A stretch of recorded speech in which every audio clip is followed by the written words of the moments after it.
কোরআন পড়বেন, কোরআন বুঝবেন। যদি আপনি কোরআন না পড়েন, কাল কিয়ামতের ময়দানে এই কোরআন আপনার বিরুদ্ধে সাক্ষী দিবে। আপনার বিরুদ্ধে কেমন ভাবে সাক্ষী দিবে? আমার নবী নিজে কাল কিয়ামতের ময়দানে আল্লাহর হাবিব সাল্লাল্লাহু আলাইহি সাল্লাম আল্লাহ তাআলার কাছে মামলা দায়ের করবে। আমার আল্লাহ তাআলার কাছে বিচার দিবে নাম ধরে ধরে, আমার অমুক অমুক উম্মত কোরআন পড়ে নাই, কোরআন শিখার চেষ্টাও করে নাই, কোরআন বুঝে নাই। আল্লাহর নবী, যেই নবী আমার জন্য আপনার জন্য সুপারিশ করবে, যেই নবীর সুপারিশ ছাড়া আমি আপনি জান্নাতে যেতে পারবো না, সেই নবী যদি আমার নামে আপনার নামে আল্লাহ তাআলার কাছে মামলা দায়ের করে, আমি আপনি জান্নাতের আশা করতে পারবো কিনা বলে? সম্মানিত ভাইয়েরা আমার, আল্লাহর নবীর চরিত্র এমন ছিল।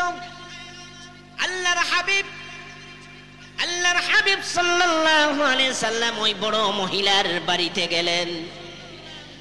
ওই বড় মহিলার বাড়িতে যাওয়ার পর দরজার মধ্যে টোকা দিলে, এ বড় মা দরজাটা খুলো।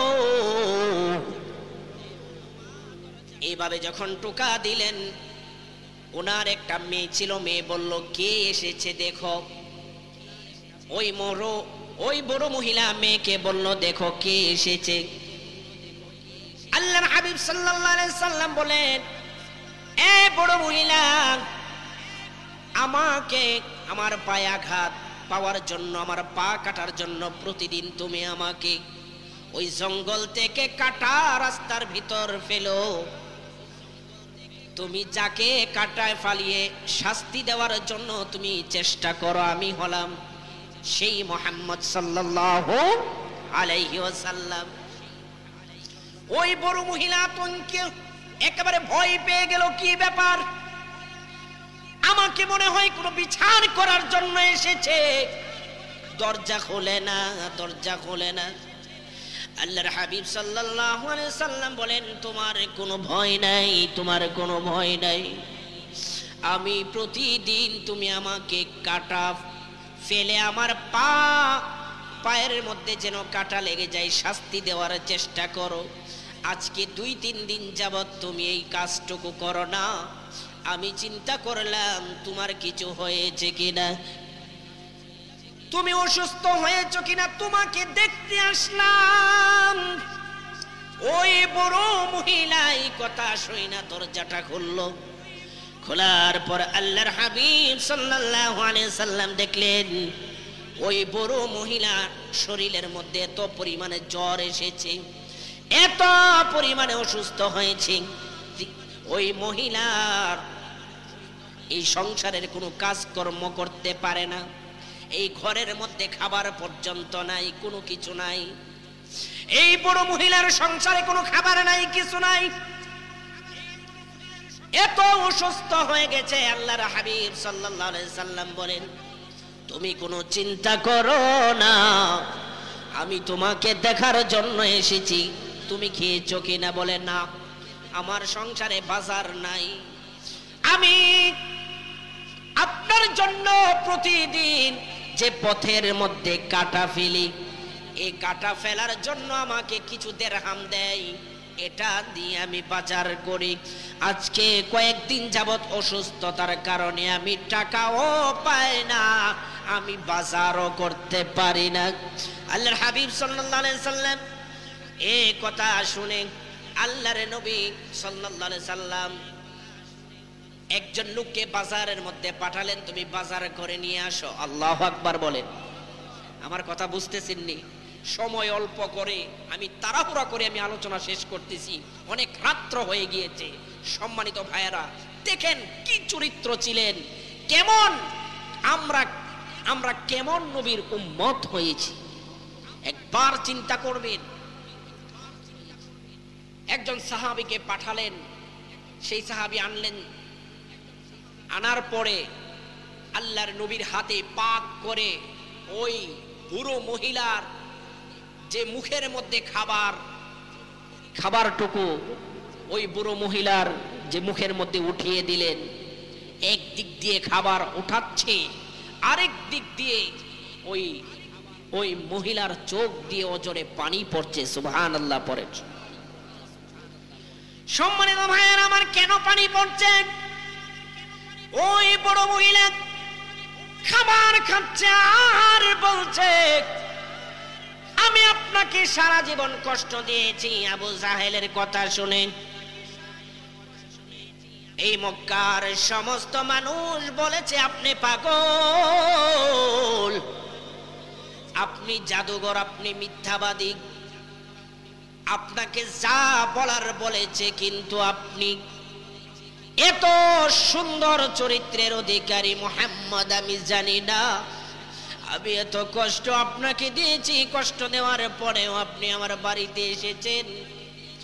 আপনি বাজারের মধ্যে একজনকে পাঠিয়ে আপনি বাজার করে আনলেন, আপনার নিজ হাতে পাক করে আমার মুখে খাবার তুলে দিলেন। আপনি সাধারণ কোনো মানুষ না, আপনি সাধারণ কোনো মানুষ না।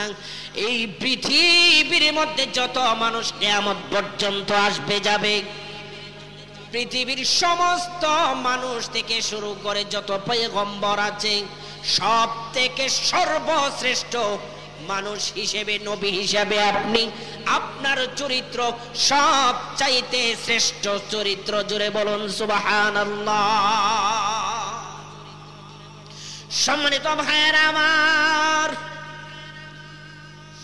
আমি আপনাকে, হে আল্লাহর রাসূল, আমি আপনাকে এত কষ্ট দিয়েছি, আমি জানতাম না আপনার অন্তরের মধ্যে এত মায়া, এত মহাব্বত, এত ভালোবাসা, আমি জানতাম না নবীজি।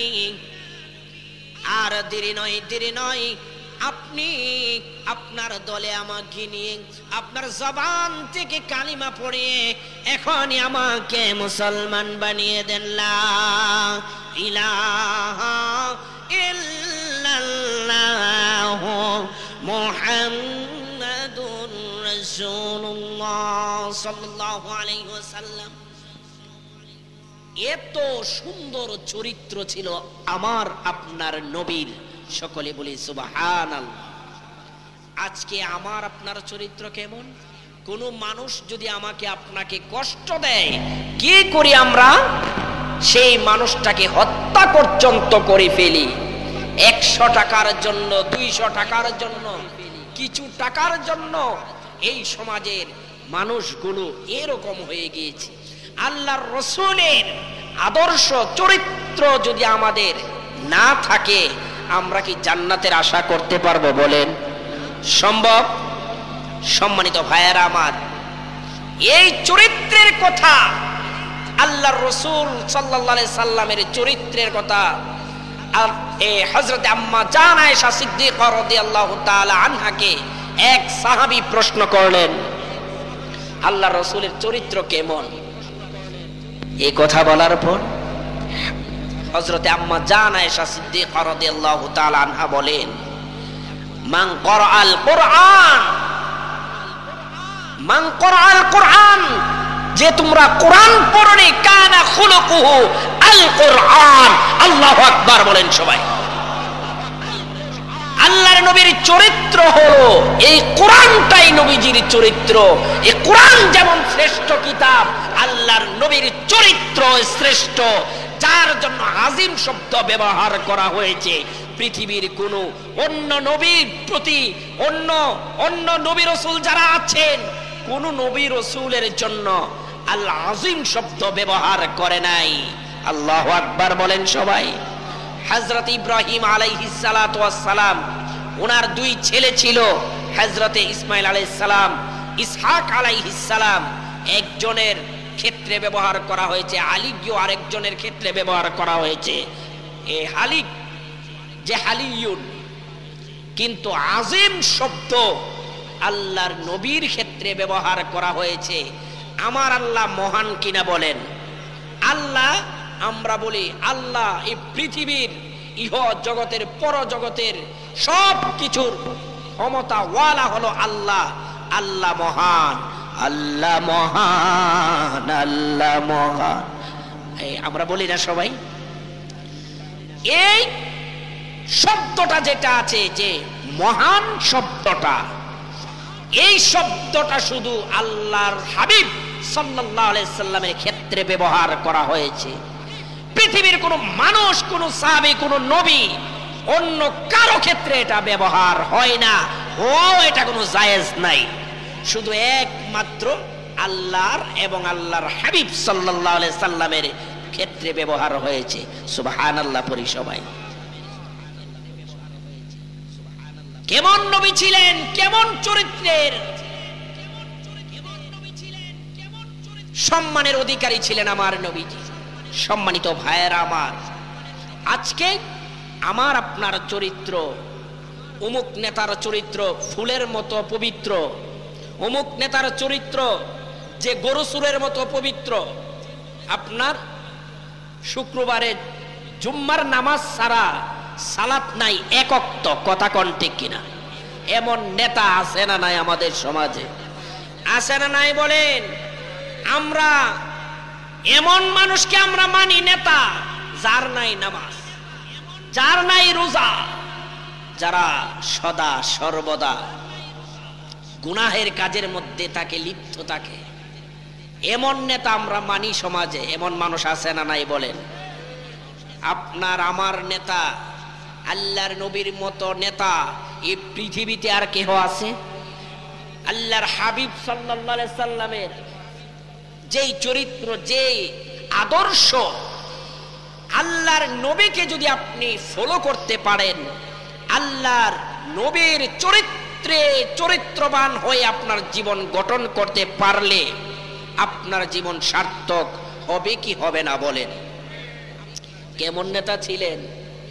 আর এখন তো আমরা যেই নেতার পিছনে ঘুরি, সালাত নাই, কোনো কিছু নাই, আমরা স্লোগান দেই অমুক নেতার চরিত্র ফুলের মতো পবিত্র। আমি বলি তার তো নামাজ নাই এক ওয়াক্ত, এক সপ্তাহ পরে একবার শুধু জুম্মার সালাত পড়ে, এমন নেতা আমাদের চোখে আমরা দেখি। আমার কথা কি ঠিক কিনা বেঠিক বলেন? আমার কথা ঠিক কিনা বেঠিক? এরকম নেতা আমরা দেখি সমাজের মধ্যে। কার আদর্শ মানবেন আপনি? এমন নেতার আদর্শ মেনে তো আপনি জাহান্নামে যাবেন। কার পিছনে ঘুরে আপনার এই সুন্দর জীবন আপনি শেষ করে দিচ্ছেন? কার পিছনে ঘুরে? এমন নেতার পিছনে গড়বা যেই নেতা তোমাকে জান্নাত পর্যন্ত নিয়ে যাবে, কথা কোন ঠিক কিনা? এই জন্য কবি বলে, আমার নেতা তোমার নেতা, বলো আমার নেতা তোমার নেতা, বিশ্ব নবী মুস্তাফা। ও আমার নেতা তোমার নেতা, বলো আমার নেতা তোমার নেতা, বিশ্ব নবী মুস্তাফা। একই ধারে তিনি রাখাল শ্রমিক, যুদ্ধের ময়দানে সেনাপতি, বিচার আসনের সবিচারক, রাজ সিংহাসনের রাষ্ট্রপতি। আল্লাহু আকবার বলেন। সব জায়গায় আমার নবীজির চরিত্র আদর্শ আমাকে আপনাকে ফিট করতে হবে। এমন নেতার পিছে আমি আপনি ঘুরবো না, যেই নেতার পিছে ঘুরলে আমাদের ঠিকানা হয়ে যাবে জাহান্নাম। এমন এমন কাজ আমরা করি কি করি না? সামনে নির্বাচন আসতেছে, এই কথাটা আপনাদেরকে বলি। কত মানুষ এখানে সেখানে যে হাঙ্গা দাঙ্গা করে নিজের জীবন এমন নেতার জন্য শেষ করে দেয়, কথা কোন ঠিক কিনা? আপনি আল্লাহর রসুলের জন্য জীবন দিবেন, আল্লাহর রসুলকে নিয়ে অনেকে কটাক্ষ করে, অনেকে আপনার কটাক্ষ করে। আমরা কোন মিছিলের মধ্যে দেখি আল্লাহর নবীর জন্য যে মানুষ পাওয়া যায় না। কেমন ভালোবাসা, কেমন মুহাব্বত আল্লাহর নবীর প্রতি আমার আপনার একটু চিন্তা করে দেখেছেন? যেই নবী আমার জন্য আপনার জন্য জান্নাত পর্যন্ত যতক্ষণ না নিবে, আমাকে আপনাকে নবী পাগলের মতো দৌড়াতে থাকবে। আল্লাহু আকবার বলেন। সম্মানিত ভাইয়েরা আমার, স্পষ্ট হাদিসের মধ্যে এসেছে যে কাল কিয়ামতের ময়দানে কি অবস্থা হবে। আমার নবী, আপনার নবী এমন ভাবে পাগলের মতো দৌড়াতে থাকবে। একবার যাবে ফুলসিরাতের কাছে, আমার নবী একবার ফুলসিরাতের কাছে যাবে, আমার কোন উম্মত না জানি ফুল পার হতে পারছে কিনা দেখার জন্য। আবার যাবে আল্লাহর নবী, এমন ভাবে একবার যাবে ফুলসিরাতে, আবার যাবে একজন মানুষের মিজানের পাল্লা কেমন ভারী হয়েছে না হালকা হয়েছে। কোন উম্মতের যে তার পাল্লা যখন মাপ দেওয়া হবে, আমলের পাল্লা মাপ দেওয়া হবে, হালকা না ভারী হয়েছে। আল্লাহর নবী দৌড়াতে থাকবে, পাগলের মতো দৌড়াতে থাকবে যে কিয়ামতের মাঠে কার ফায়সালা জাহান্নামে হয়ে যায়। নবী এমন ভাবে দৌড়াতে থাকবে, আল্লাহর নবী আমার জন্য, আপনার জন্য। সম্মানিত ভাইয়েরা আমার, আল্লাহর নবী আমার জন্য, আপনার জন্য কাল কিয়ামতের ময়দানে পাগলের মতো ছোটাছুটি করবে, দৌড়াদৌড়ি করবে। সমস্ত নবী রাসূলেরা, সমস্ত পয়গম্বর যারা আছেন সবাই জান্নাতের মধ্যে দাঁড়িয়ে থাকবে, কিন্তু জান্নাতের গেটের মধ্যে দাঁড়িয়ে থাকবে যখন তাদের ফায়সালা হয়ে যাবে। কিন্তু আমি আপনি যে জাহান্নামে যাব কিনা জান্নাতে যাব, কি অবস্থা আমার আপনারা হবে। একটা উম্মতকে বাঁচানোর জন্য যতক্ষণ বাঁচাতে না পারবে আল্লাহর নবী, ততক্ষণ পর্যন্ত জান্নাতের গেটে যাবে না। আল্লাহু আকবার বলেন। কেমন নবীর উম্মত হয়েছে আজকে, সেই নবীর আদর্শ আমার আপনার ভিতরে নাই। চরিত্রটাকে এতভাবে আমি আপনি নষ্ট করে ফেলেছি। সম্মানিত ভাইয়েরা আমার, আরেকটা ছোট্ট একটি আপনার যে একটা ঘটনা বলে আলোচনা ইনশাল্লাহ শেষ করে দেব, আপনাদের কিনে মানে মোনাজাত করে ফেলবো, অনেক রাত্র হয়ে গিয়েছে। এক ব্যক্তি ছিল, আল্লাহর নবী সাল্লাল্লাহু আলাইহি ওয়াসাল্লাম সাহাবীদেরকে নিয়ে যখন জানাজা পড়তে গেলেন, আল্লাহর নবী জানাজা পড়তে যাওয়ার সময় যখন জানাজা পড়তে গেলেন, জানাজার নামাজ শেষ করে যখন পথ দিয়ে আল্লাহর নবী যখন পথ দিয়ে এসে আসার সময় এক ইহুদি আল্লাহর নবীকে ডাক দিয়ে বলেন, হে মুহাম্মদ দাঁড়াও, আমি তোমার কাছে কিছু টাকা পাই, আমার টাকাটা দিয়ে যাও। আমি তোমাকে কিছু টাকা দিয়েছিলাম, তুমি টাকা দিয়ে যাও। আল্লাহর নবীকে পথের মধ্যে আটকিয়েছে। আল্লাহর নবী সাল্লাল্লাহু আলাইহি সাল্লাম বলেন, আমার কাছে টাকা পাও ঠিক আছে, তুমি আমাকে 1 মাস সময় দিয়েছিলে টাকা দেওয়ার জন্য, কিন্তু 1 মাস সময়ের আগে তুমি আমার কাছে টাকা চাইতেছো, এটা তো তোমার সাথে আমার কথা ছিল না। 1 মাস হলে তোমাকে আমি টাকা দেব। এখন যদি আমার আপনার একজন মানুষের সাথে কথা হয়, এই তুই, আমি তোকে 15 দিনের জন্য টাকা দিলাম, তুই 15 দিন পরে আমাকে টাকা দিবি, এর আগে যদি আমি চাই, এটা কি আমার জন্য ঠিক হবে? একটু বলেন, এটা আমার জন্য ঠিক হবে না। আল্লাহর নবীকে টাকা দিয়েছে, দেখেন কেমন চরিত্রের অধিকারী। আমি চরিত্র নিয়ে আলোচনা করতেছি, কেমন চরিত্র ছিলেন আল্লাহর হাবিব সাল্লাল্লাহু আলাইহি সাল্লামের।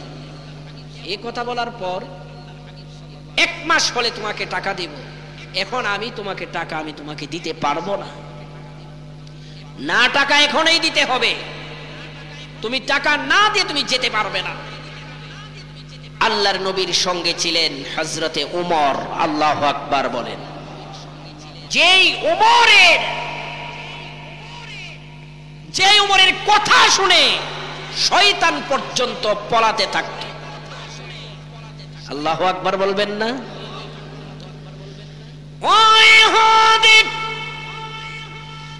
আল্লাহর নবীকে বললেন না, 1 মাস সময় আমি নেব না, এখনই আমাকে টাকা দিয়ে যেতে হবে রে। এই সময়ের ভিতরে তুমি আমাকে এই মুহূর্তে টাকা দিতে হবে। আল্লাহর নবী চলে যাচ্ছে, এই কথা বলে না আমি এখন টাকা দিতে পারবো না। আল্লাহর নবীর পিছন দিয়ে গিয়ে কলারের মধ্যে এমন ভাবে টান মেরেছে, টান মারার সাথে সাথে আল্লাহর নবী জমিনের মধ্যে লুটিয়ে পড়ে গেল।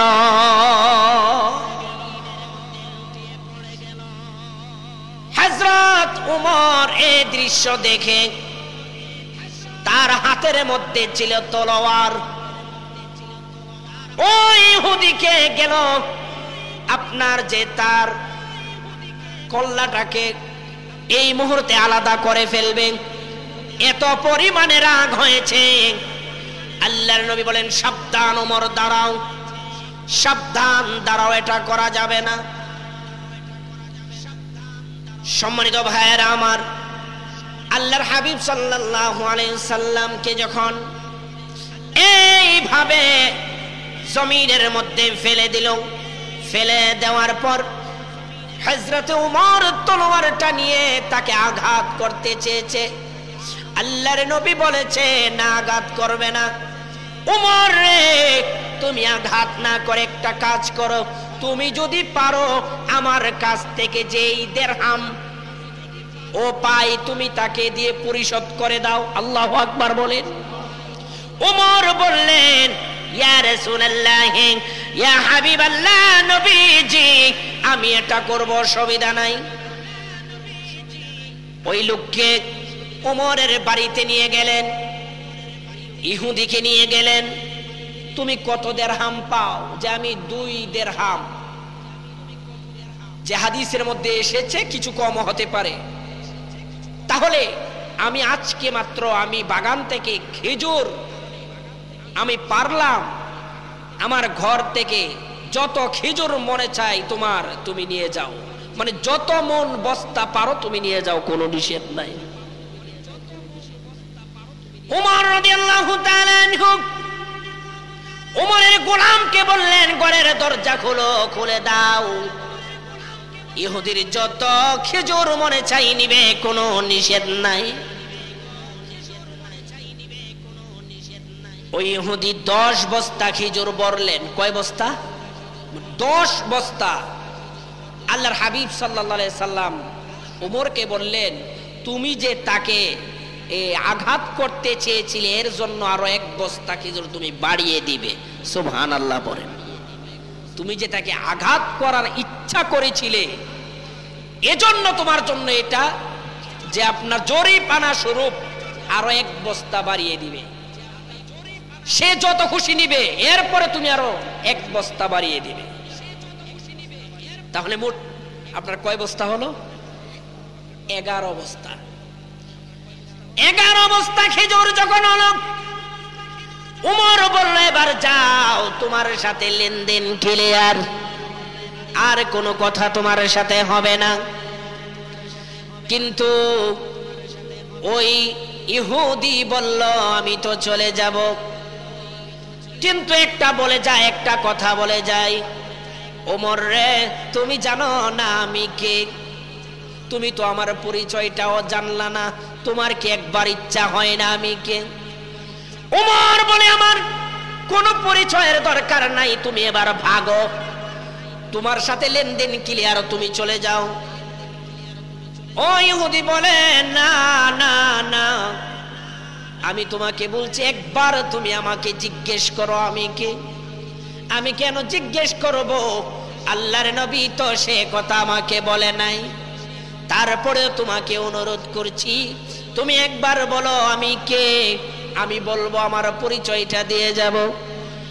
অনেক কথা বলার পর উমরকে বলল, ঠিক আছে। এরপরে উমর বলল, ঠিক আছে, বলো তো তুমি কে? আমি আর কেউ নয়, তাওরাত কিতাবের সবচাইতে বড় আলেম, আমি হলাম যায়েদ, যেই কিতাব আমি মুখস্থ করেছি তাওরাত কিতাব। জোরে বলুন সুবহানাল্লাহ। ওই যায়েদ বলল, আমি তাওরাত কিতাব আমি মুখস্থ করেছি, ওই তাওরাত কিতাবের মধ্যে আমি দেখেছি শেষ জামানার নবী যিনি আসবেন তার কথা লেখা আছে। তাওরাত ইনজিল জাবুর যত কিতাব আছে সব কিতাবের মধ্যে আল্লাহর নবীর কথা আছে। জোরে বলুন না সুবহানাল্লাহ। এমন কোন কিতাব নাই যেই কিতাবের মধ্যে আল্লাহর নবীর কথা নাই। আমি তো জানি উমর এই তাওরাত কিতাবের মধ্যে আছে শেষ জমানায় এমন একজন আল্লাহর পয়গম্বর আল্লাহর নবী আসবেন, তারপরে আর কোন নবী আসবে।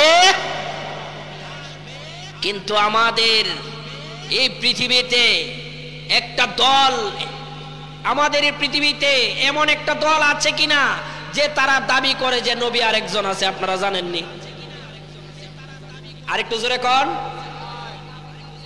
আল্লাহর হাবিব সাল্লাল্লাহু আলাইহি সাল্লামের কথা কোরআনুল কারীমে আল্লাহ বলেন, মা কানা মুহাম্মাদুন আবা আহাদিম মির রিজালিকুম ওয়ালাকিন রাসূলুল্লাহ ওয়ালাকিন রাসূলুল্লাহি ওয়া খাতামান নবিয়্যিন। আল্লাহর নবীর পরে আর কোন নবী আসবে না। আমার আল্লাহ রাব্বুল আলামিন আল্লাহ তাআলা কোরআনুল কারীমের মধ্যে বলেছেন, কিন্তু কাদিয়ানীরা দাবি করে হে নবী আছে নাকি? এই পৃথিবীতে যারা দাবি করবে আল্লাহর পরে আরো কোন নবী আছে, যে আমাদের নবীর পরে আরো কোন নবী আছে, তারা কাফের, তারা কাফের, তারা কাফের। কথা বলেন ঠিক কিনা? এই কাদিয়ানী কাফের। আজকে মাঠ থেকে আল্লাহর ওলির যে মাঠ, এই মাঠ থেকে আমরা ঘোষণা করতে চাই সরকারিভাবে তাদেরকে কাফের ঘোষণা করতে হবেই হবে, হবেই হবে। কথা বলেন ঠিক কিনা? সম্মানিত ভাইয়েরা আমার, উমর ডাক দিয়ে বললেন, এবার জানলাম তুমি তাওরাতের কিতাব, তুমি তাওরাত কিতাব তুমি মুখস্থ করেছো, কিন্তু আল্লাহর হাবিব সাল্লাল্লাহু আলাইহি সাল্লামের সাথে এমন ব্যবহার কেন করেছো? তখন ওই যায়েদ বলে, মানে তাওরাতের যিনি আলেম, উনি বলতেছে, কেন আমি ব্যবহার, আমি সংক্ষেপে কথাগুলো বলতেছি, প্রায় 1টা বেজে গেছে। সম্মানিত ভাইয়েরা আমার, ওই যায়েদ বলতেছে, দিলের কান লাগাইয়া কথাগুলো শুনবেন। আমি তাওরাত কিতাবের মধ্যে পড়েছি শেষ জামানার মধ্যে এমন একজন নবী আসবে। কোরআনুল কারীমে আমরা তাওরাত কিতাবের মধ্যে পেয়েছি এমন একজন নবী আসবে, তার মতো ধৈর্যশীল এই পৃথিবীর মধ্যে আর কেউ হবে না, তার মতো সৎ চরিত্রবান আর কেউ এই দুনিয়ার মধ্যে হবে না। আমরা তাওরাতের কিতাবের মধ্যে পেয়েছি অনেক মার খাবে, অনেক মার খাবে, তারপরেও কাফেরদের জন্য বদদুয়া করবে না। কথা বলেন ঠিক কিনা? আবু জাহেল বেঈমান আল্লাহর নবীকে কত কষ্ট দিয়েছে, সারাটা জীবন চিন্তা করেছে আল্লাহর নবীকে কিভাবে মারা যায়, দুনিয়া থেকে শেষ করা যায়। সাফা পাহাড় আপনারা নাম শুনেছেন। সংক্ষেপে বলি, আবু জাহেল প্রতিদিন চেষ্টা করে মারার জন্য, কিন্তু কোনো সুযোগ পায় না। আল্লাহর নবী সাল্লাল্লাহু আলাইহি সাল্লাম একদিন একা একা পাহাড়ের পাশ দিয়ে যাচ্ছে, সাফা পাহাড়ের পাশ দিয়ে যাচ্ছে। যাওয়ার সময় আবু জাহেল ওইখানে ছিল। আবু জাহেল আল্লাহর নবীকে যখন দেখলেন, এমন ভাবে ওই আবু জাহেল চিন্তা করেন, আজকে সুযোগ পেয়েছি, তাকে মারবো। আল্লাহর নবীকে দাঁড় করালেন। আল্লাহর হাবিব সাল্লাল্লাহু আলাইহি সাল্লামকে দাঁড় করিয়ে বললেন, হে মুহাম্মদ, তুমি কই যাইতেছো? এমন ভাবে নবীর সাথে কথা বলতেছে যেন নবী একটা বললে আবু জাহেল আর একটা বলবে, একটা টার্গেট উসিলা বিচারতাছে, মানে তার সাথে তর্ক করে যেন মানে মারা যায়। নবী তো কোনো কথা বলে না। শেষ পর্যন্ত আবু জাহেলের এমন ভাবে রাগ উঠে গেল, এই সুযোগে তাকে মারতে হবে। একটা পাথর নিয়ে আল্লাহর নবীর মাথা মুবারকের মধ্যে পাথরের এমন ভাবে একটা ঢিল মারলেন, আল্লাহর নবীর কপাল থেকে এমন ভাবে রক্ত বের হচ্ছে, এমন ভাবে রক্ত বের হচ্ছে। আল্লাহর হাবিব সাথে সাথে এই আল্লাহর হাবিব সাল্লাল্লাহু আলাইহি সাল্লাম সাথে সাথে জমিনের মধ্যে লুটিয়ে পড়লেন। আবু জাহেল এমন ভাবে কষ্ট দিয়েছে, সারাটা জীবন নবীকে কষ্ট দিয়েছে। আমি ওই দিকে আর যাচ্ছি না, অল্প একটু কথা বললাম। এই মক্কার কাফেররা আমার নবীকে জাদুঘর বলেছে, মিথ্যুক বলেছে, পাগল বলেছে, কত কিছু বলেছে। আল্লাহর নবী কোনোদিন কোনো কথা বলে নাই, কোনোদিন কোনো কথা বলে নাই। সম্মানিত ভাইয়েরা আমার, এই যায়েদ এই কথাই বলল, তাওরাত কিতাবের মধ্যে এসেছে এমন একজন নবী আসবে, এমন একজন নবী আসবে যেই নবীজি সারা জীবন মার খাবে, সারা জীবন এই মক্কার কাফেররা পাগল বলবে, মিথ্যুক বলবে, ধান্দাবাজ বলবে, যত অপবাদ দেওয়ার আল্লাহর নবীকে দিবে। কিন্তু আল্লাহর নবীজি কোনোদিন কোনো কষ্ট নিবে না মনের মধ্যে।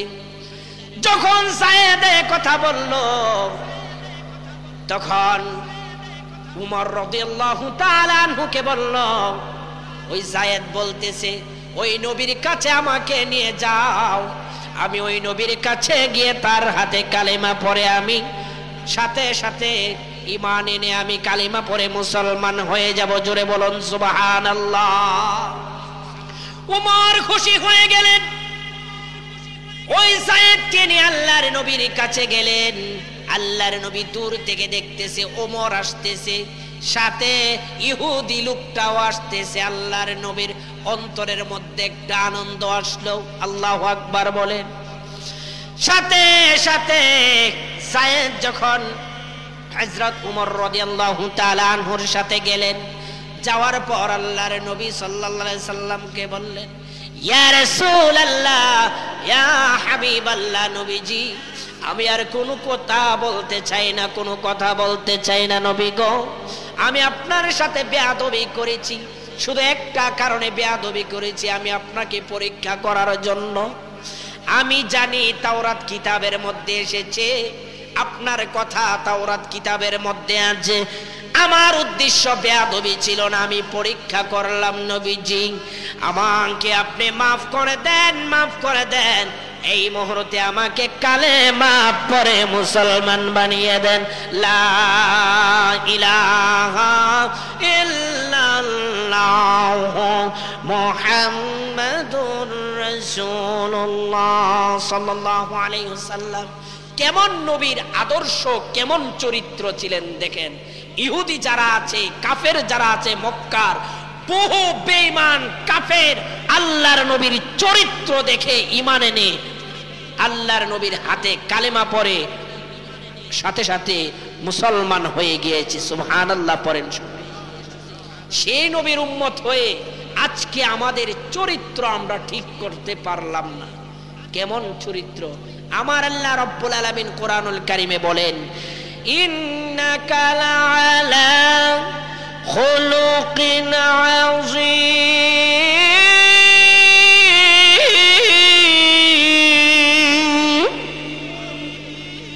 আমার আল্লাহ বলেন, এই পৃথিবীর মধ্যে আমি বললাম নিশ্চয় আমার বন্ধুর চরিত্র সবচাইতে শ্রেষ্ঠ চরিত্র হলো আমার বন্ধু। আমার আল্লাহ বলেন, তাহলে আমরা আল্লাহর নবীর চরিত্র ঠিক করতে গেলে, তার আদর্শ মানতে গেলে কোরআনের পথে আসা দরকার আছে না নাই? আজকে কোরআনের মাহফিল, আমরা যারা এখানে এসেছি কথা শুনতেছি, আমরা এখানে আমরা যতক্ষণ থাকবো আপনার আমল নামার মধ্যে সওয়াব হবে না গুনাহ হবে? বলেন। এটা সরাসরি সওয়াব। আল্লাহর নবী বলেন, যেখানে কোরআন হাদিসের কথা হয় সেই জায়গাটা হলো জান্নাতের বাগান। সুবহানাল্লাহ। তো আল্লাহর নবীর চরিত্র আদর্শ মানতে গেলে আমাকে আপনাকে কোরআনের পক্ষে আসতে হবে। কথা বলেন ঠিক কিনা? এই মাহফিলটা আজকে ইমদাদুল উলুম যে মাদ্রাসা, এই মাহফিলের উদ্দেশ্য হলো মানুষকে কোরআনের পথে আনা, কোরআনের উপরে চলা। আমরা কোরআনের উপরে এখন চলি, অথচ আমি আপনি দেখেন, চিন্তা করেন, আমি আপনি মুসলমান দাবি করি, কিন্তু এমনও মানুষ এখানে আছে যারা আমরা কোরআন পড়তে পারি না, কোরআন বুঝি না, কোরআন শিখি না, সূরা ফাতিহাটা পর্যন্ত আমরা পড়তে, এমন মানুষ আমাদের সমাজে আছে না নাই? কোরআন যদি না জানি সব জায়গার মধ্যে গিয়ে আমাদের পেছ লাগা যাবে। কথা কোন ঠিক কিনা? একটা জামাইয়ের কথা মনে হয়ে গেছে, মানে কোরআন না পড়লে যে কি হয় একটু বলবো, বলেন? বলবো নি? এক জামাই এক শ্বশুরে মানে বিয়ে করছে নতুন, মানে জামাই বিয়ে করছে। এখন করার পর শ্বশুর কিনে মসজিদে গেল, শ্বশুর আগায়া ওই জামাইকে দিল, তার পায়ে একটু ব্যথা, যে জামাই যাও তুমি গিয়ে একটু নামাজটা পড়ো, আমি পিছনে দাঁড়াই তোমার। এখন জামাই তার সারা জীবনে শুধু সূরা ফাতিহাটা শিখলো আর সূরা ইখলাস। কি শিখছে? সূরা ফাতিহা আর ইখলাস, এও সহি শুদ্ধ পাবে না। তো শ্বশুর মশাই পিছনে দাঁড়ায়া নামাজ পড়বে, তার পিছে তাকে সামনে দিল, সামনে দেওয়ার পর সূরা ফাতিহা এক রাকাতে পড়লো, এরপরের রাকাতে মানে সূরা ফাতিহা প্রথম রাকাতে পড়লো, সূরা ইখলাস পড়লো এক রাকাত। এরপরের রাকাতে যখন দাঁড়াইলো আর তো কোনো সূরা পারে না, সামনেও চাইতে পারে না, পিছনেও যাইতে পারে না। এখন কি করব? শ্বশুর মশাইরে এটা উঠার আগেই, সেজদা থেকে উঠার আগেই সেজদার মধ্যে গিয়ে পড়বে সুবহানাল্লাহ, সুবহান রাব্বিয়াল আলা। এটা যখন পড়তেছে 3 বার 5 বার 7 বার 21 বার, এই দিক দিয়ে পিছন দিয়ে শ্বশুরে 21 বারকে 31 বার 41 বার পড়ছে, ওই জামাইটা সেজদা তাইকা উঠে না। তার অন্তরের মধ্যে কি জানেন? এখন পরের রাকাতে আমি কোন সূরা পড়বো আমি তো জানি না। পরে আপনার দরজা দিয়ে চিন্তা করলে এখন আমার পলানি ছাড়া আর কোনো পথ নাই, আবার ভাগা ছাড়া আর কোনো পথ নাই। শ্বশুর মশাই সেজদার মধ্যে পইরা রইল আর জামাই সামনের দরজা দিয়ে পলায়া চলে গেল। আজও গেল, কালও গেল, বউয়ের জায়গায় আছে, শ্বশুর বাড়ির জায়গায় আছে। এই শ্বশুর বাড়িতে আর আসে? আমরা কোরআন না জানলে, কোরআন না বুঝলে এমন আমাদের অনেক জায়গায় কিন্তু অনেক ঘটনা ঘটে। কি ঘটে না বলেন? আরেকটা কথা মনে হয়ে গেছে, সম্মানিত ভাইয়েরা আমার, শ্বশুর মশাই আবার ওইটাই মানে জামাই একসাথে গিয়েছে মানে নামাজ পড়তে। মানে জামাই তো স্কুলের স্টুডেন্ট, কোনো পড়ালেখা তেমন একটা নাই, কোরআন মানে কোরআনের কোনো জ্ঞান নাই। এখন তো মেয়েকে বিয়ে দিছে খুব আশা করে, যখন শ্বশুরের সাথে গেল যে মসজিদে একসাথে নামাজে দাঁড়াইছে, যে নামাজ ইমাম সাহেবের পিছনে পড়ার আগে সুন্নত পড়ি না আমরা, সে সুন্নত পড়তেছে শ্বশুরের পিছনে, শ্বশুর সামনে। অনেক সময় আমরা তো একটু আকপিস করে দাঁড়াই, শ্বশুরে যা সেজদার মধ্যে, সে যা সেজদার মধ্যে, শ্বশুরে যায় আপনার যে রুকুতে, সেও যায় রুকুতে, শ্বশুর ওইটা দাঁড়ায়, সেও দাঁড়ায়। হঠাৎ করে কি হয়েছে জানেন? শ্বশুরের মানে অনেক সময় একটু বৃদ্ধ মানুষ হইলে আপনার একটু বায়ু দূষণ আসে কি আসে না? কোন আসে কি আসে না? আমার কথা বুঝতেছেন? মানে তার পিছন দিয়ে একটু বায়ু দূষণ আইসা পড়ছে, যেটা হাওয়া আইসা পড়ছে আর কি। যখন শ্বশুরের সেজদায় গেছে, হাওয়া আইসা পড়ছে। জামাই করছে কি জানেন? জামাই করলো কি রে, এটাও মনে একটা নামাজের অংশ। এটা কি? এটা মনে হয় একটা নামাজের অংশ। এটা যখন করলো শ্বশুরের আপনার যখন হাওয়া এসে পড়লো, এখন কি করবে জামাই? জামাই মনে করেন 3 দিন যাবত খাওয়াটা ইচ্ছা মতো শ্বশুর বাড়িতে খাইছে, খায় আয়া নামাজ পড়ছে, পেটটাও একটু খারাপ হয়েছে। মনে করেন এখন যেহেতু এটা নামাজের অংশ, এটা যখন আমার শ্বশুর এইটা করছে, আমিও করি, সেও সেজদার গিয়া যখন কুতান দিছে, মনে করেন পিছন দিয়া ছাইরা দিছে। সুবহানাল্লাহ। আমার কথা বুঝছেন যে আপনারা? সে মনে করেছে এটা নামাজের অংশ। সম্মানিত ভাইয়েরা আমার, কোরআন না পড়লে, কোরআনের পথে যদি আমরা না চলি, এরকম বহু পেশ আমাদের মাঝে মধ্যে এরকম হয়ে যায়। এই জন্য কোরআনের মাহফিল, আমরা কোরআনের জন্য আপনাদেরকে হেদায়েতের পথে পরিচালনা করার জন্য আজকে এই মাহফিলের আয়োজন করেছেন। আল্লাহু আকবার বলেন সবাই। ইমদাদুল উলুম মাদ্রাসা, অনেক ছাত্র আলহামদুলিল্লাহ, এই মাদ্রাসা থেকে এক সময় আপনার অনেক ছাত্র বের হবে, যেই ছাত্র হাফেজ আলেমদের দিয়ে এই দুনিয়ার মধ্যে ইসলামের আলো ছড়াবে। কথা বলেন ঠিক কিনা? আমরা সমাজে কোরআন পড়ার দরকার আছে না নাই? কোরআন বুঝার দরকার আছে না নাই? সম্মানিত ভাইয়েরা আমার, অনেক রাত্র হয়ে গিয়েছে, আলোচনা লম্বা করার ইচ্ছা ছিল কিন্তু করলাম না। শুধু একটা কথা বলি, কোরআন পড়বেন, কোরআন বুঝবেন। যদি আপনি কোরআন না পড়েন, কাল কিয়ামতের ময়দানে এই কোরআন আপনার বিরুদ্ধে সাক্ষী দিবে। আপনার বিরুদ্ধে কেমন ভাবে সাক্ষী দিবে? আমার নবী নিজে কাল কিয়ামতের ময়দানে আল্লাহর হাবিব সাল্লাল্লাহু আলাইহি সাল্লাম আল্লাহ তাআলার কাছে মামলা দায়ের করবে। আমার আল্লাহ তাআলার কাছে বিচার দিবে নাম ধরে ধরে।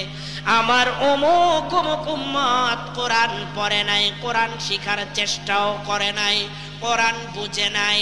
আল্লাহর নবী, যেই নবী আমার জন্য আপনার জন্য সুপারিশ করবে, যেই নবীর সুপারিশ ছাড়া আমি আপনি জান্নাতে যেতে পারবো না, সেই নবী যদি আমার নামে আপনার নামে আল্লাহ তাআলার কাছে মামলা দায়ের করে, আমি আপনি জান্নাতের আশা করতে পারবো কিনা বলেন? আমার আল্লাহ রাব্বুল আলামিন কোরআনুল কারীমের মধ্যে বলেন, ওয়াকালার রাসূলু ইয়া রাব্বি ইন্না কওমি ইত্তাখাযু হাযাল কুরআনা মাহজুরা। সম্মানিত ভাইয়েরা আমার, আমার আল্লাহ রাব্বুল আলামিন বলেন, কাল কিয়ামতের ময়দানে আমার নবী আমার কাছে মামলা দায়ের করবে। আমার অমুক অমুক বান্দা তেলাওয়াত শিখে নাই, কোরআন পড়ে নাই, কোরআন বুঝে নাই। আমার বন্ধুরা ভাইয়েরা, যদি আমার নবী কাল কিয়ামতের ময়দানে মামলা দায়ের করে, যেই নবী শাফাআত করবে, সেই নবী বিচার দিলে জান্নাতের ঘ্রাণও পাওয়া যাবে। আপনাদের কষ্ট হচ্ছে? সম্মানিত ভাইয়েরা আমার, আল্লাহর ওলির মাজারে আমরা এই কোরআন থেকে আলোচনা শুনছি, হাদিস থেকে আলোচনা শুনছি। সুলতানুল আউলিয়া আল্লাহর ওলি, এতে কোনো সন্দেহ আছে? যুগ শ্রেষ্ঠ আল্লাহর ওলি, কোনো সন্দেহ নাই।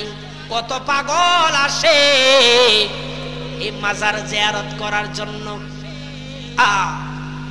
তারাই তো ইসলাম এনেছে, তারাই তো কোরআনের দাওয়াত নিয়ে এই বাংলাদেশে এসেছে। কথা বলেন ঠিক কি? আর একটু আস্তে কর, আর একটু আস্তে কর। আল্লাহর ওলিদের জন্যই তো আমরা ইসলাম পেলাম। কথা বলেন ঠিক কিনা? আজকে একটা কথা বলে ফেলি, আল্লাহর ওলিদের বিরুদ্ধে অনেকে কথা বলে, বলে কি বলে না? আল্লাহর ওলিদের বিরুদ্ধে কথা বলা যাবে? শাহজালাল,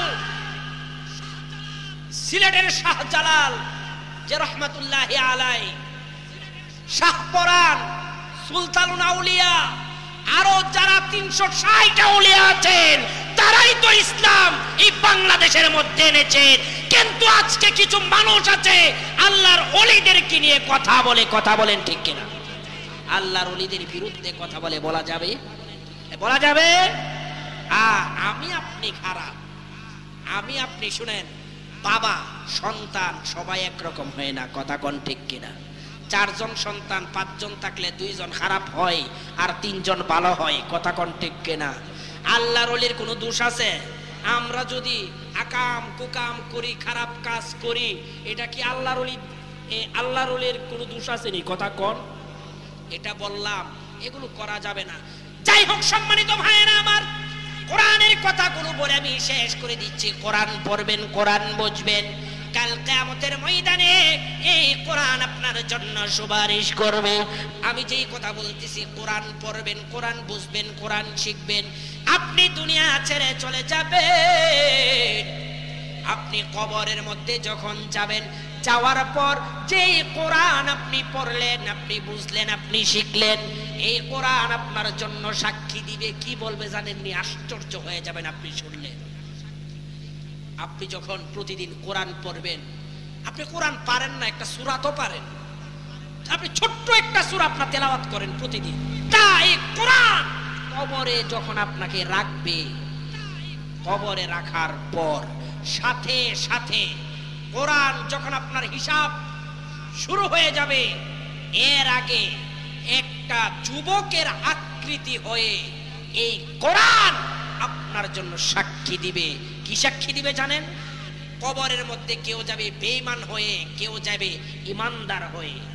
কবরের মধ্যে আপনি যদি কোরআনকে মুহাব্বত করে থাকেন, কোরআন পড়ে থাকেন, কোরআন ওয়ালাদেরকে ভালোবেসে থাকেন, আপনি যদি মাদ্রাসাতে দান খয়রাত করে থাকেন, 1 টাকা দিয়ে আপনি সহযোগিতা করেছেন, ইতিমদের মাথায় হাত দিয়েছেন, ইতিমদেরকে আপনি কিছু টাকা দিয়েছেন পড়ার জন্য, সব মিলিয়ে মূল কথা আপনি কোরআনের জন্য, আপনি কোরআনের প্রতি আপনার একটা ভালোবাসা আছে।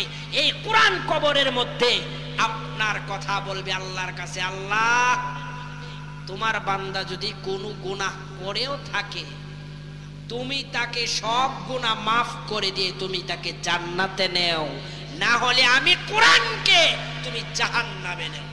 আল্লাহু আকবার বলবেন না? সম্মানিত ভাইয়েরা আমার, কোরআন দাঁড়িয়ে যাবে, কোরআন এমন ভাবে কবরের মধ্যেও বলবে, আমাকে তোমার বান্দা এত মহাব্বত করেছে, মায়া করেছে, আমাকে পড়েছে, আল্লাহ গো আমি তোমার কাছে ফরিয়াদ করছি। কোরআন বলবে, কোরআনের জবান আল্লাহ খুলে দিবে, তুমি তোমার বান্দাকে জান্নাতে নাও, না হলে তুমি আমাকে তুমি জাহান্নামে পাঠাও।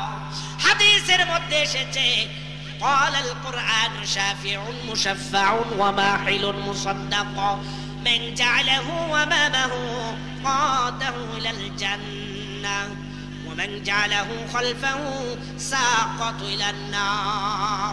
কোরআনকে যদি আপনি না পড়েন, কোরআনকে যদি আপনি না শিখেন, কোরআনকে যদি আপনি না পড়েন, কোরআন যদি আপনি না পড়েন, কোরআনের অনুযায়ী যদি আপনার জীবনকে আপনি না গড়েন, এই কোরআন ইলান্নার আপনাকে জাহান্নামের পথে পরিচালনা করবে। আর যদি আপনি কোরআনকে পড়েন, কোরআনকে ভালোবাসেন, কোরআন শিখেন, কোরআন বোঝেন, কোরআনের আইন অনুযায়ী আপনি চলেন, সমাজের মধ্যে কোরআনের আইন যদি চালান, আপনি পারিবারিক জীবন থেকে, আপনার সামাজিক জীবন থেকে, রাষ্ট্রীয় জীবন থেকে, আন্তর্জাতিক জীবন পর্যন্ত আপনি যদি কোরআনের উপরে চলেন, এই কোরআন আপনাকে জান্নাতের মধ্যে নিয়ে যাবে। সকলে পড়ুন না সুবহানাল্লাহ। আজকে আমাদের সমাজে কোরআনের আইন নাই। কোরআনের আইন থাকলে সমাজে চুরি হতো না। কথা কোন ঠিক কিনা? আপনার ছোট ছোট বাচ্চারা ধর্ষণ হতো না। কথা কোন ঠিক কিনা? এখন কারো গায়ে কিছু কথা লেগে যাবে, আপনারা কিছু মনে করবেন না, হক কথা বলতে হবে। আমি সব মাহফিলেই বলি, কোরআনের আইন এই সমাজে আমরা দেখতে পাচ্ছি সব জায়গায় কাটাকাটি, মারামারি আছে না নাই? এইদিকে মানুষ খুন, ওইদিকে মানুষ খুন, এইদিকে চুরি দাড়ি, আপনার চিন্তায় দর্শন সব দেখতেছি। যদি কোরআনের আইন থাকতো বাংলাদেশে, প্রত্যেকটা পার্লামেন্টে যদি কোরআনের আইন চলতো, সংবিধানে কোরআনের আইন চলতো, এই বাংলাদেশে কোনো চুরি হতো না, কোনো ডাকাতি হতো না, কোনো চিন্তাই হতো না, কোনো সন্ত্রাসী হতো না। যদি কোরআনের আইন যদি বাংলাদেশে থাকতো, কথা বলেন ঠিক কিনা? আমার আপনার বোনকে আপনার পথ থেকে টেনে নিয়ে আপনার দর্শন করে হত্যা করতো না, কথা বলেন ঠিক কিনা? আমরা কোরআনের আইন আমরা চাই কি চাই না? কে কে চান একটু হাত উঠান। মাশাআল্লাহ, লিল্লাহি তাকবীর। আর একটু জোরে বলেন যে লিল্লাহি তাকবীর। সম্মানিত ভাইয়েরা আমার, কোরআনের ছোঁয়া কোরআনের স্পর্শ যদি আপনার থাকে, কোরআনকে আপনি মোহাব্বত করেছেন, মাদ্রাসার তালিবুল ইলমদেরকে মোহাব্বত করেছেন, আপনি আপনার জীবনটা আলেম উলামা ছাত্রদের সাথে মাদ্রাসার সাথে সম্পর্ক রেখেছেন, দেখবেন কাল কিয়ামতের ময়দানে এটাই আপনার জন্য জান্নাতে যাওয়ার জন্য যথেষ্ট হয়ে যাবে। কথা বলেন ঠিক কিনা? সকল কিছুর সমাধান কি? মহাগ্রন্থ আল কোরআন। সব সমস্যার সমাধান দিতে পারে আল কোরআন। সব সমস্যার সমাধান দিতে পারে আল কোরআন। সমাধান চাও যদি জীবনে মরণে, ফিরে যাও খুঁজে নাও, চোখ রাখো কোরআনে। কথা বলেন ঠিক কিনা? খারাপ লাগছে? আরেকটু জোরে কর। সমাধান চাও যদি জীবনে মরণে, ফিরে যাও খুঁজে নাও, চোখ রাখো কোরআনে। তবে পাবে সুখ শান্তির ঠিকানা, তবে পাবে সুখ শান্তির ঠিকানা, যদি মেনে নাও তুমি মনে প্রাণে সমাধান চাও যদি জীবনে মরণে, ফিরে যাও খুঁজে নাও, চোখ রাখো কোরআনে। কথা বলেন ঠিক কিনা? কোরআনের উপরে আমাকে আপনাকে চলতে হবে। সব জায়গাতে কোরআন আপনি যদি রাখেন, দেখবেন সব সমস্যার সমাধান হয়ে যাবে ইনশাআল্লাহ। সম্মানিত ভাইয়েরা আমার, সামনে আলোচনা আর বাড়াচ্ছি না, শুধু একটা কথাই বলবো, কোরআনের সাথে আপনি সম্পর্ক রাখবেন ইহ জগতে পর জগতে। এই দুই জগতে আল্লাহ তাআলা আপনার সম্মানকে আকাশচুম্বী করে দিবে। কথা বলেন ঠিক কিনা? আমি যে আজকে এখানে বসেছি, আমার কিছু আছে বলেন? এটা কোরআনের সম্মান না? এটা কোরআনকে আপনি ভালোবাসবেন, দেখবেন কোরআন আপনাকে সব কিছু থেকে ইনশাআল্লাহ বাঁচিয়ে রাখবে। যে আমলটুকু করলে আপনার জীবন সুন্দর করে দিবে, কে বলেন? দুটি আমল দিয়ে যাব, এর চেয়ে কঠিন আমল এই পৃথিবীতে আর কিছুই হতে পারে না। এক নাম্বার আমল হলো বেশি বেশি দরুদ পড়বেন। এক নাম্বার আমল, আপনি বেশি বেশি দরুদ পড়বেন। আমি দুইটা আমল দিয়ে যাই, এতক্ষণ আলোচনা শুনেছেন।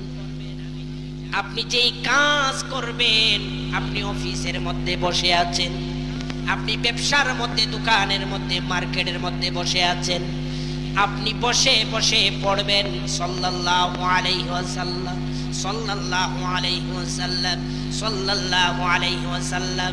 আমার আল্লাহ রাব্বুল আলামিন আল্লাহর হাবিব সাল্লাল্লাহু আলাইহি সাল্লামকে দিয়ে জানিয়ে দেন। আল্লাহর হাবিব সাল্লাল্লাহু আলাইহি সাল্লাম বলেন, কেউ যদি আমার উপরে একবার দরুদ পড়ে, আমার আল্লাহ তাআলা তার উপরে 10টা রহমত, 10টা বরকত, 10টা গুনাহ maaf করে দেন। সকলে পড়ুন না সুবহানাল্লাহ। শুধু তাই না, যখন তার সাকরাতের সময় হয়ে যাবে, এই পৃথিবীর মধ্যে কেউ বাঁচবে না, দুনিয়া ছেড়ে সবাইকে চলে যেতে হবে, কি হবে না বলেন? যখন মৃত্যুর সময় হয়ে যাবে, এক সময় অনেকে দেখবেন সারা জীবন আল্লাহ ওয়ালার কাজ করেছে, কিন্তু মরণের সময় দেখবেন সে বেঈমান হয়ে মারা যায়। আবার অনেক মানুষ জীবনে কিছুই করলো না, কিন্তু মৃত্যুর সময় এমন এমন কিছু আমল করেছে, এই আমলের কারণে আল্লাহ তাআলা তার জবানের মধ্যে কালেমা বের করে দেয়। কথা বলেন ঠিক কিনা? আল্লাহর হাবিব সাল্লাল্লাহু আলাইহি ওয়াসাল্লাম বলেন, যদি কোন উম্মত আমার উপরে দরুদ পড়ে, কাল কিয়ামতের ময়দানে সে সবচাইতে কাছে থাকবে, আমার কাছে থাকবে, আমার নিকটবর্তী হবে, এবং মরণের সময় তার জবান থেকে কালেমা বের হবে। জোরে বলুন সুবহানাল্লাহ। বেশি বেশি করে দরুদ পড়বেন। আরেকটা আমল করবেন, বেশি বেশি করে ইস্তেগফার করবেন। আমরা সকলে বলি সুবহানাল্লাহ। বেশি বেশি করে ইস্তেগফার করবেন। আস্তাগফিরুল্লাহ, আস্তাগফিরুল্লাহ, আস্তাগফিরুল্লাহ। আল্লাহর হাবিব সাল্লাল্লাহু আলাইহি সাল্লাম বলেন, আমার কোন উম্মত যদি ইস্তেগফারের সাথে আঠার মতো লেগে থাকে, তাহলে বেশি বেশি ইস্তেগফার যদি কোন উম্মত পড়ে, তার সংসারের মধ্যে কোনোদিন কোনো অভাব হবে না, তার রিজিকের মধ্যে কোনো অভাব হবে না। আমার আল্লাহ রাব্বুল আলামিন তার জন্য গায়বী ভাবে আল্লাহ তাআলা সাহায্য করবে। আপনি কল্পনাও করতে পারবেন না আপনার জন্য কোথায় থেকে রিজিক বের হয়ে যায়। আপনার সন্তান কথা শুনে না, আপনার স্ত্রী কথা শুনে না, আপনার ফ্যামিলিতে অশান্তি, সংসারের মধ্যে অনেক ঝামেলা, টেনশনের মধ্যে আছেন, আপনি ডিপ্রেশনে আছেন, আপনার কোনো কিছু আপনি খুঁজে পান না, সামনে গেলে অন্ধকার, পিছনে গেলে অন্ধকার, কোনো মানুষকে কিছু বলতে পারেন না, আপনি মিরপুর শাহালি, আপনি মাজার প্রাঙ্গণে এসে একা একা বৈশা থাকেন আর চিন্তা করেন। এমন মানুষ আমাদের সমাজে আছে না নাই? এই মানুষটার ঘরেও শান্তি নাই, বাইরেও শান্তি নাই, একা একা এখানে আইসা বৈশা বৈশা চিন্তা করে কি করব, কোথাও কিছু বলতে পারি না, নিজের সমস্যার কথা বলতে পারি না, কাউকে বলার কোনো পথ নাই, বললেও লাভ হবে না। সম্মানিত ভাইয়েরা আমার, আপনি যদি বেশি বেশি করে ইস্তেগফারের আমল করতে পারেন, ছোট্ট একটা শব্দ আস্তাগফিরুল্লাহ আস্তাগফিরুল্লাহ আস্তাগফিরুল্লাহ আপনি যদি পড়তে পারেন, আল্লাহর কসম বলে, আল্লাহর কসম দিয়ে বলতে পারি, আমার কাফারা দিতে হবে না। আমার মনে হয় আপনি যদি বেশি বেশি করে ইস্তেগফার পড়েন, আপনার সংসারের মধ্যে কোনো সমস্যা থাকবে না। সুবহানাল্লাহ পড়েন। ইস্তেগফার আপনাকে জান্নাত পর্যন্ত নিয়ে যাবে। ইস্তেগফারের কথা জাআলাল্লাহু মিন কুল্লি, যে জাআলাল্লাহু লাহু মিন কুল্লি যিকিম মাখরাজা। আল্লাহর নবী বলেন, কোন মানুষ যদি আঠার মতো লেগে থাকে ইস্তেগফারের সাথে, সেই মানুষের যত সমস্যা, যত রিজিক, অভাব, অনটন যা কিছু থাকে, টেনশনে থাকে, আপনার যে ডিপ্রেশনে থাকে, দুশ্চিন্তার মধ্যে থাকে, সব কিছু আল্লাহ তাআলা দূর করে দিবে। সুবহানাল্লাহ পড়েন। তাহলে এই দুইটা আমল করতে পারবেন না? সহজ আমল।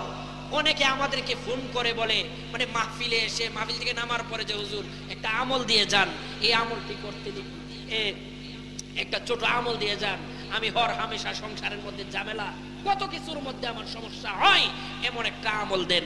আমলের কথা তখন আমরা বলি ঠিক আছে দিচ্ছি। তো আজকে মাহফিলে আপনাদেরকে বলি, দুইটা আমল করবেন, ইস্তেগফার পড়বেন, আপনি দুরূদ পড়বেন, আপনার জীবনে কোনো কিছু সমস্যা হবে না ইনশাআল্লাহ। আমরা করতে পারবো না?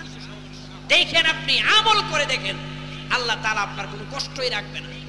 আমি নিজে করি, নিজে আমি অন্য আমল যেমনই আমার হোক না কেন, দুরূদের আমল, ইস্তেগফারের আমল করি।